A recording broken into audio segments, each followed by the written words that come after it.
Kia ora everybody. We'll just give people time to join us. They're just coming on board now. I hope everybody's well and that all this COVID disruption's not interrupting our lives as we learn to live in these strange times.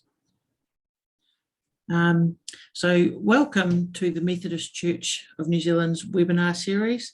The webinar this evening is about uniting parishes, insurance and property at uniting parishes, and wellness and safety at uniting parishes. We'll be recording this webinar and relevant information will be made available on the website probably tomorrow. You're welcome to post questions as you think of them, and we'll try and answer them at the time, and if not, we'll be answering them at the end of each speaker. So tonight's webinar is brought to you by Wendy Anderson, who you should be seeing on your screen as well. Wendy is the Property and Insurance Manager with the Methodist Church of New Zealand. She's been in that role for 5 years and she works with the other partner churches, particularly when it comes to property matters. And she also works with the Interchurch Bureau, and they help look after insurance issues among the churches. My name's Trudy. I'm the Wellness and Safety and Risk Advisor for the church. I've been with the church just over 4 years now, and I was lucky when I first started to meet up with Adrian Skelton from UCANS, and he introduced me to the challenges that uniting parishes have with the system that they're in. So as I said, ask questions as they occur to you. There's a Q&A button down the bottom of your screens, or there should be, and that's if you place your questions there, we'll get to them and answer them as we can. So starting off this evening, I'll just start with something quite basic about where the Methodist Church's health and safety program comes from. Wellness and safety is a legislative requirement in New Zealand. Generally, it's the Health and Safety at Work Act 2005, but also the Fire and Emergency New Zealand Act from 2018. The legislation guides and dictates what we have to achieve. So the church law comes into play about how we're going to do the state law. So Conference 2018 ratified the Caring for Our People program with regards to emergency response planning and the asbestos management planning. The church provides practical tools that allows the church entities to achieve the law requirements. So obviously the uniting parishes have the choice of which parent church, whose system that they will follow, but our role at the connectional office is to help all the church entities to achieve the state law and church law. And we in the connectional office need to appreciate the work that uniting parishes have to go through to achieve the same thing, because they've got multiple parent churches. So as a minimum, the big ticket items that need to be in place with regards to the legislative health and safety requirements are the incident reporting, emergency response planning, and asbestos management planning. They need to be done. I personally have no problem which process you use, so long as you use our process and get these plans in place. So there is more than these three things, but in my opinion, these are the big ticket items. So the Methodist Church provides for each of them processes, templates, guidelines, and training. If you've been keeping up with the webinars over time, each of these items has had webinars on them, and emergency response planning's had 3 for the 3 different stages. One thing I'm grateful for with regards to COVID is we're all much better at Zooming than we used to be. So if you need any help regarding any of these plans, then you can contact me. I can attend any of your parish meetings through Zoom. So I don't have to be there in person to help you out. Here is a screenshot of the new Methodist Church website. All the things that I've been speaking about are made available on this website.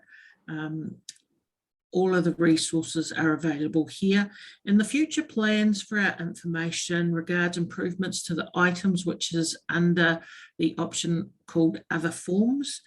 So the other forms are things like risk registers, health and safety policies. They're on the plan for upgrading, so long as COVID doesn't get further in my way. We're also going to be working on a cohesive process for protection of children and vulnerable people. The Presbyterians have a fabulous process in place and excellent training that backs it up. But the Methodist Church will probably use the foundation from the Methodist Church of the UK. They've also got a great process in place as well. Also key on this page is the bottom option for my contact details. So if you've got any questions, then you can contact me and I'll help you sort those out. So everything that I'm talking about and that is available is all well and good if the partner churches are trying to achieve the legislative requirements, but we all know that there's other issues out there as well. And COVID's probably one of the best examples of how things don't go to plan. The situation is similar for all of the churches with regards to what they need to do, but then the churches respond differently based upon their own church law. So this is an area of care where the standards differ between each of the churches. And I raise COVID-19 response plan as an example because I know there's differences between the Methodist Church and other churches. And where I know about those differences, I've highlighted them in the response plan to make it really clear for uniting parishes, so you don't have to keep doing comparisons to find out what's different. You can just hopefully see straight away there's a difference here, and then you go and find it in the alternate church. But there were big differences when the Methodist Church decided to adopt face mask wearing early, that we adopted wearing them all the time earlier than the other churches, and also when the Methodist Church made mandatory use of vaccine passes. So that made a huge impact on uniting parishes because all of a sudden they're getting quite vastly different pieces of information from the parent churches. So what I recommend happens in those circumstances is you discuss it. So particularly when it came to the vaccine passes, the church leaderships were a bit slow off the mark where they didn't discuss it among themselves first. And therefore it was quite a hard ask of the uniting parishes to come up with that decision. For less minor things that aren't necessarily a church law or a church mandate, then you can contact me and I'll work out those differences with you or for you. What the Methodist Church also does in those circumstances is makes available Zoom gatherings to discuss issues, and also obviously webinars so that we can provide training, guidance, and on an ongoing basis so nobody gets left out in the cold. So from that perspective, my job with regards to uniting parishes is quite easy. There's legislative requirements, or I identify the pieces that don't fit nicely and they become discussion topics into the future, and that's for wellness and safety. So now I'll pass you over to Wendy Anderson and she'll take you through property and insurance with uniting parishes. Good evening, everyone. I wanted to talk on the process of property and insurance in relation to uniting parishes, because the process for uniting parishes is different to the process for Methodist parishes. And the reason for that is the parish has more than one denomination with an interest in the property, and with their own, and each of those denominations, as Trudy has alluded to as well, has their own process. You know, quite often these processes have evolved over the years. and it's the law within each of those churches. Please forgive me as I'm working blind. I cannot see the actual Zoom screen, so this is reasonably magic, and I'm working remotely. But we'll do the best we can, and I hope that you say, if you hadn't told me, I wouldn't have known. So first of all, the involvement of partner churches for approval with property. And that process, where those the denominations or the partner churches become involved with the approval process, is for the sale of property, the purchase of property, and building projects for that a reasonable size building projects. We could say that we could make it all building projects because each of those denominations has an interest in the property, regardless of whether it's on their title. And we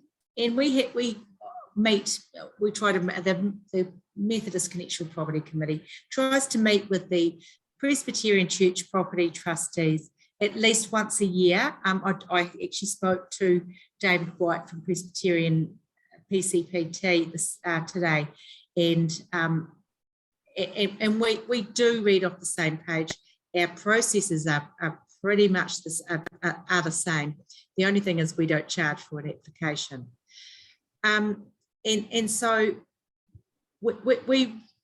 we both want to know what's going on in these shared properties, because it's the same as being a shareholder in a property. You want to have a say or be involved in decision making and also spending money, regardless of whether it comes out of your account or the partner church's account. The other thing too that I will say as part of the approval process that the Methodist Connection Property Committee is able to approve property development grants up to $50,000 for uniting parishes, and the only thing they ask is, as with any donation, any grant, any money that is put into the parish, that the property ratios or those adjustments are made to the ratios, because the ratios were agreed based on assets that each denomination bought at the beginning of the process, and they shouldn't change unless there's a money input that does not come from the sale of property. And for our process and for the other denominations, and I can say definitely Presbyterian, that approval is required from the parish. So the parish has to agree. It has to be what the parish wants to do. Our local synod and also the presbytery. And the Presbyterian Church Property Trustees also, or the Anglican Diocese also would like to know, and then that approval, that for us at the process, it then moves on to MCPC, where they approve the project. Now, for building projects, there is a three-step approval process, and it's reasonably easy. The first process is that the concept plans come through from the synod, and where it's a Presbyterian title property, it will come through from the presbytery, or from the presbytery through the Presbyterian Church Property Trustees for the approval of the concept plans, and that the project can proceed to working drawings. This is where the building consent is lodged, because you can lodge a building consent on concept plans and start that process, because the resource consent process can have it may have issues. It may have the council may want further information, or RFIs as they call them, and they may be wanting the plans changed, and it's much better that the plans are changed at the concept stage rather than the working drawings, because it's going to cost you more for an architect to do that. The second step in the approval process is the approval of the working drawings. And and the relative costs, or the all-encompassing costs, as we spoke about it, Pat, this morning and this afternoon, I should say, and we would definitely expect that to not have a proviso that the consultants' fees, costs, and consent costs have not been included. We would definitely like to see that, or MCPC would like to see that, because they need to know how much the parish is spending for in relation to the size of the congregation or what the building is going to be used for. And you would be asking, so approval for working drawings and with the relevant cost estimate, and to lodge building consent and invite tenders. So you can have the building consent process underway while you invite tenders, and you've got working drawings because they've been approved. So therefore your contractors will be able to give you a cost estimate based on the final working drawings. The third stage is approval to award the contract, and that's project. Once the project costs, there may be some tweaking because of the building consent requirements, or it may be that something has changed, or it may be that something's removed or not included anymore, and it could be that the funding available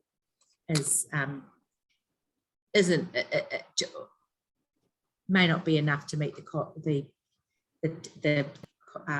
amount of the tender or the total of the tender.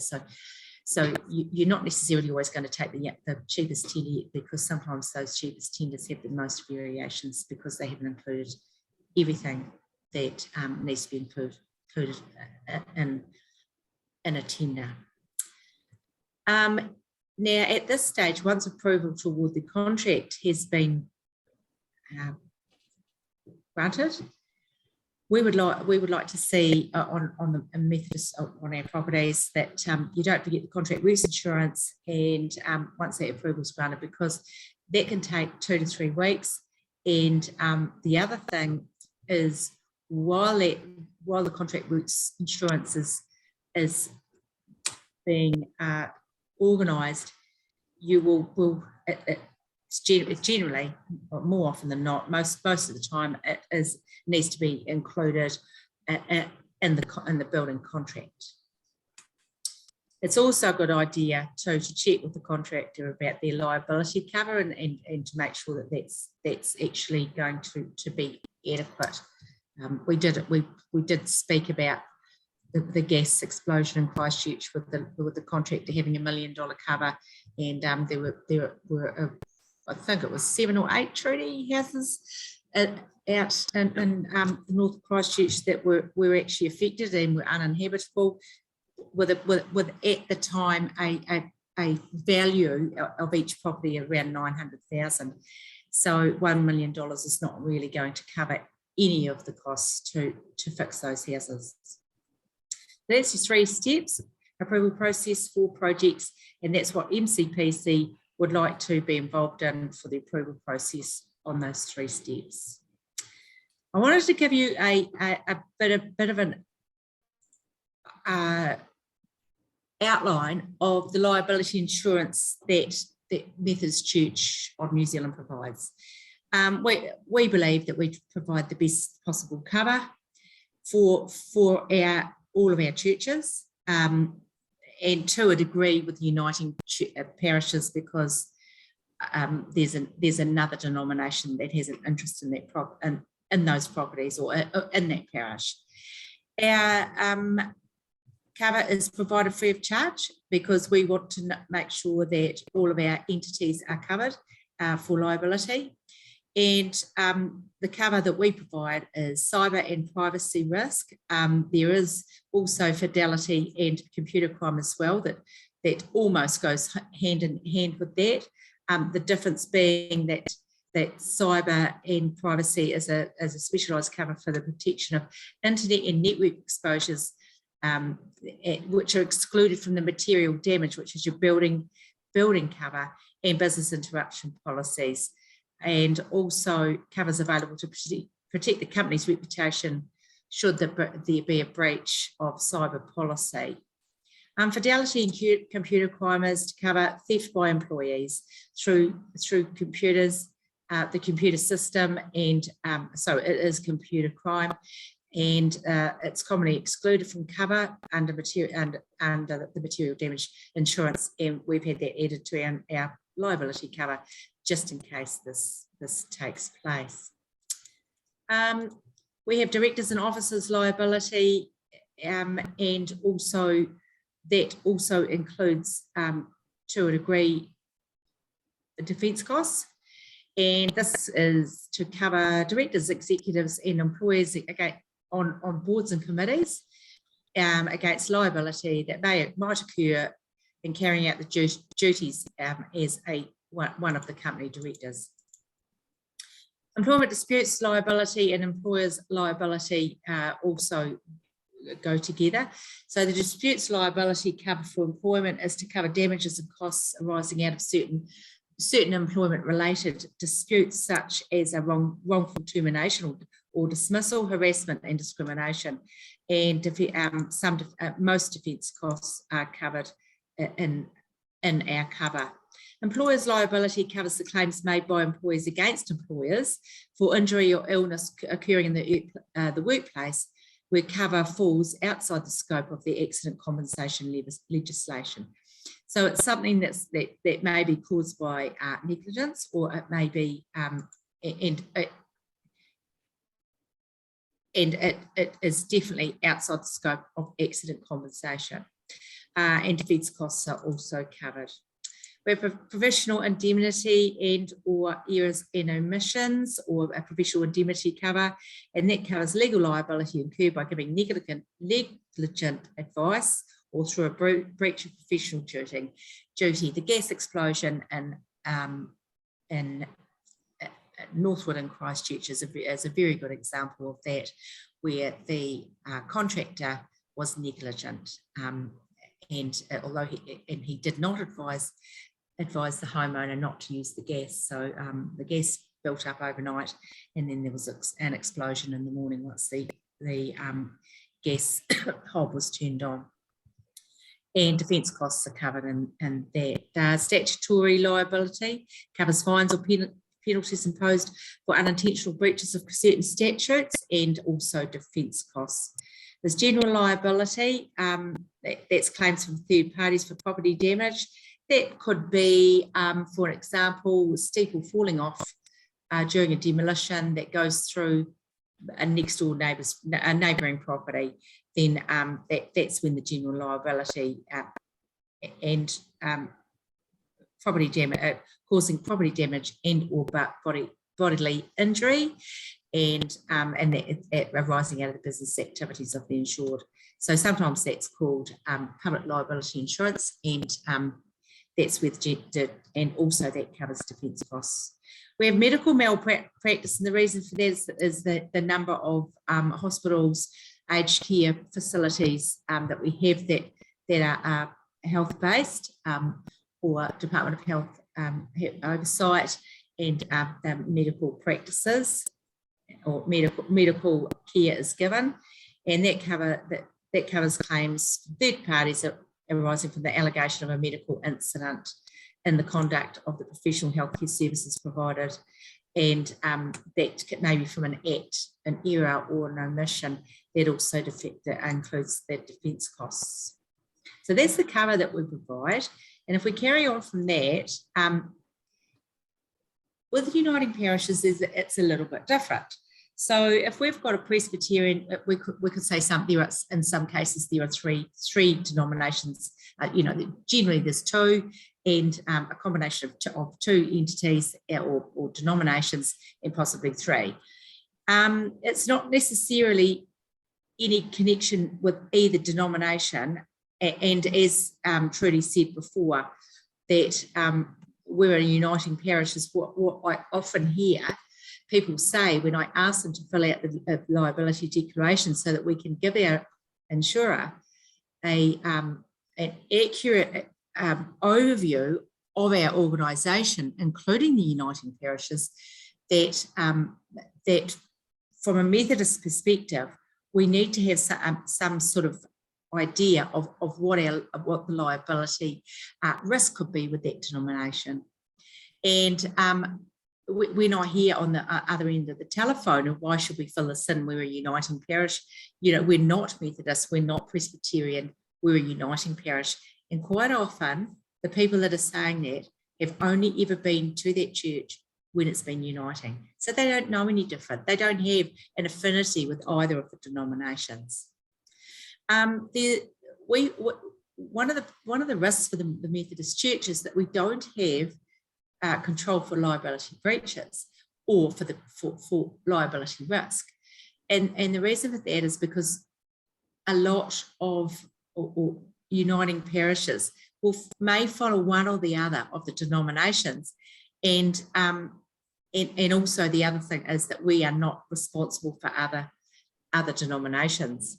We find that uniting parishes may only follow a parent, not the whole system.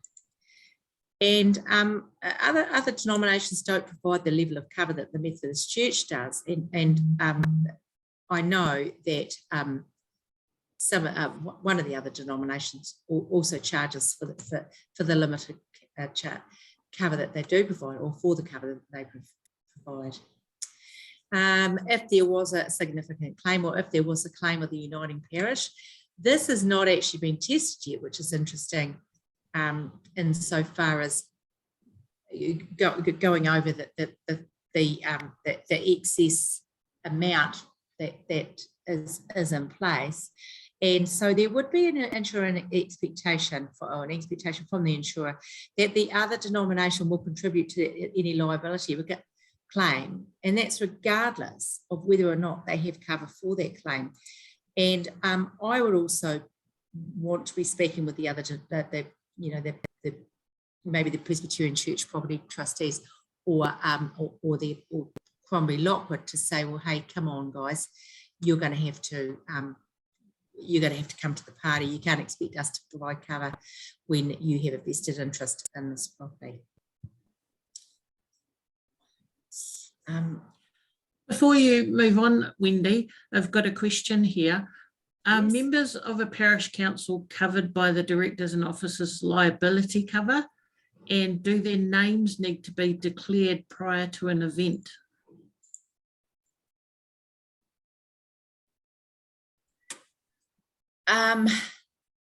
We would like to see that on the declaration form that we send out to parishes. We haven't been requested. This hasn't been a request from the insurer this time around. We actually went to the market, but we've stayed with Chubb, so they've got a good idea of the risk of the Methodist Church. All boards and committees on Methodist Church business are covered. So you could say, well, we're on Uniting Church business. Are we covered? Well, my answer to you would be that we, together with the other denomination, we would expect that cover to be in place. At the moment, we do have cover, but I can't say that I haven't had the final wording for our liability cover that we've just confirmed, and that's really confirming it is expiring terms. But sometimes when we get the policy wording, there might be some tweaks in that. So they are covered, and in the declaration we would like to see the names, but it's not necessary, because all we need to know is that the claim has come because the parish council were carrying out church business. I have a question too. When you're talking about the different churches or denominations contributing if there's a liability claim, is that likely to be in proportion with the property ratio amounts? Not necessarily, because at the end of the day, it's about the church's reputation. And I believe that if there was something that was serious, that the other denomination, that the insurers would be speaking to each other, each of those denominations insurers, And also I would expect a phone call from Lockwood for Presbyterian, for example, or perhaps David Peters from Anglican. I don't know how much cover Anglican have got, because they work as their cover is per diocese, and the Methodist Church is the whole country, the same cover. So we kind of know where we stand, and we also have control over what that cover we provide and what our expectations as well. So that feeds back to what I was talking about, that when there's a big difference between what the different churches are saying or thinking, that they'll get together and they'll discuss it out to come to an agreement. I would say so, because the other denominations won't want to have the media level at their denomination, that they didn't come to the party, or whatever there happens to be, that we would expect that for the protection of the reputation of the church, that everyone involved would speak and come up with a solution. Excellent, thank you. Next slide. Yes, please.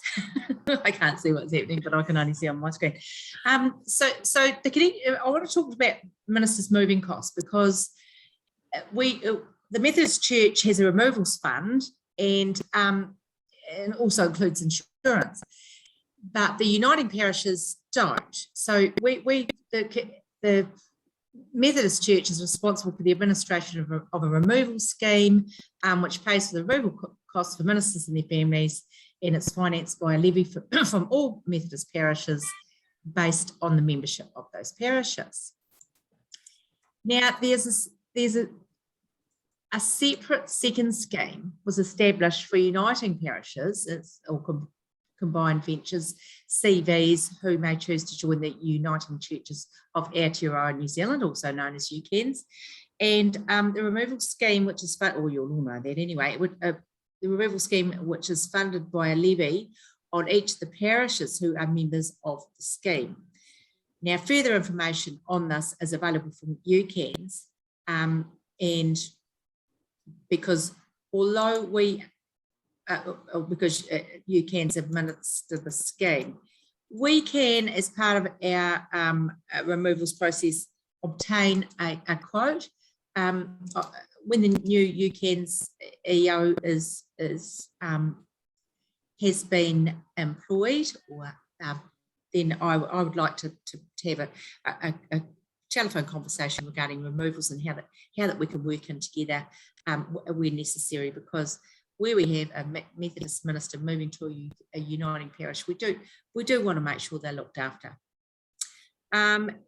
So UCAN scheme is funded by a levy on each of the Uniting parishes. Now, we had one of the parishes that with a new minister early this year, that wasn't part of that the UCAN's removal scheme. That there was a lot of property, and it was actually the most it was expensive to move the minister, and they didn't have the funds available to pay for that. They will find them and they will have to pay it, but that's quite a large sum of money that if they had paid into the scheme, then maybe they have been able to avoid that. Methodist, as I said, we can organise a quote, speak with UCAN, and make sure that that's what they want us to do. Because if we're working with the moving companies, it may be easier. But honestly, if we don't have to be involved, we don't mind. Only the fact that we want to make sure that our minister is looked at, the Methodist minister is taken care of. Now, for Methodist properties, regardless of which denomination minister moves in, we have a service tenancy agreement, and it's used for all Methodist properties. So all of our pastors, all our ministerial housing is that's rented out has a service tenancy agreement for ministers. where it's rented for ministers. And that reason for that is ministers are not employees. So they have a special tenancy agreement that's called a service tenancy agreement, and it was customised by the church lawyer for Methodist Church New Zealand Properties. As I said, our legal opinion was sought, and we were also advised that it was illegal to house a minister in a parsonage without a tenancy agreement. It's actually breaking the law. And you'll find the service tenancy agreement on page 117 of Bricks and Mortar, and it's Appendix 2 of the booklet. It's also available on the website on the www.methodist.org.nz. You'll find it there as well. One of the helpful things on the service tenancy agreement is the property inspection report, because it covers everything that we can think of that you have in a house, even swimming pool and spa pool, which is pretty unlikely, but you never know. There may have been one with the house when it was purchased. And as I have said, service tenancy agreement is used for all Methodist properties, regardless of which denomination the minister is. So it's used for all Methodist properties for presbyter or minister housing, and regardless of which denomination the minister is from.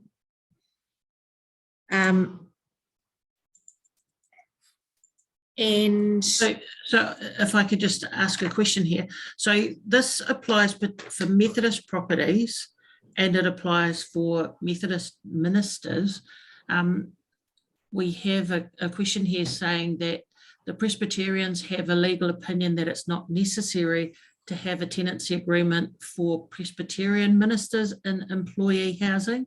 So is that a difference between Methodist ministers are not employees and Presbyterian ministers are employees? That's interesting, because there's case law for that. And case law is that ministers are not employees. I'm really interested to hear that. Yeah, it's a key difference between Presbyterian Anglican ministers and Methodist ministers, I believe. So the case law is set up for Methodist ministers. I don't think it applies to Presbyterian and Anglican ministers. So it does it. And also the service tenancy agreement is what we require for properties on Methodist title. And was something I was going to say. Sorry, I'm having a bleak moment now. So then if a parish had a Presbyterian minister in a Methodist parsonage, they would be required to sign a service tenancy agreement? That's right, yes. Right, so that answers the second question that the person has asked. And the Presbyterian minister... Presbyterian minister... Yeah, sorry. Oh, sorry, I can't see you, Trudy. David Bush went to the other denominations and said we have a service tenancy agreement, and it would make sense that we all have the same agreement, and we took our legal advice seriously, and the service tenancy agreement was drawn up. In actual fact, that lawyer has never put us wrong, and is highly respected within the Methodist Church and in the legal fraternity. So they didn't want to be part of the service tenancy agreement that could have been customised for their own denomination. So that, have, instead of Methodist, obviously it would have the other denomination, but they didn't want to be involved. They didn't want to use the service tenancy agreement. So if any uniting parishes have this particular issue and they still remain unclear, they can contact you, Wendy?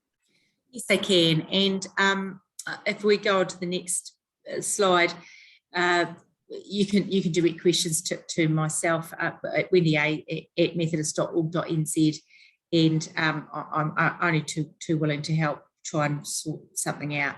I can easily talk to the other denominations, because I do have a working relationship with them. Excellent. Well, So, thanks for that. Yep, sorry. were there any further questions? I'm going to come back into the Zoom meeting, which would be nice. No, that's all the questions that we have so far. I'd like to thank everybody for attending our webinar this evening. Our main topics will be about risk and legal conveyancing.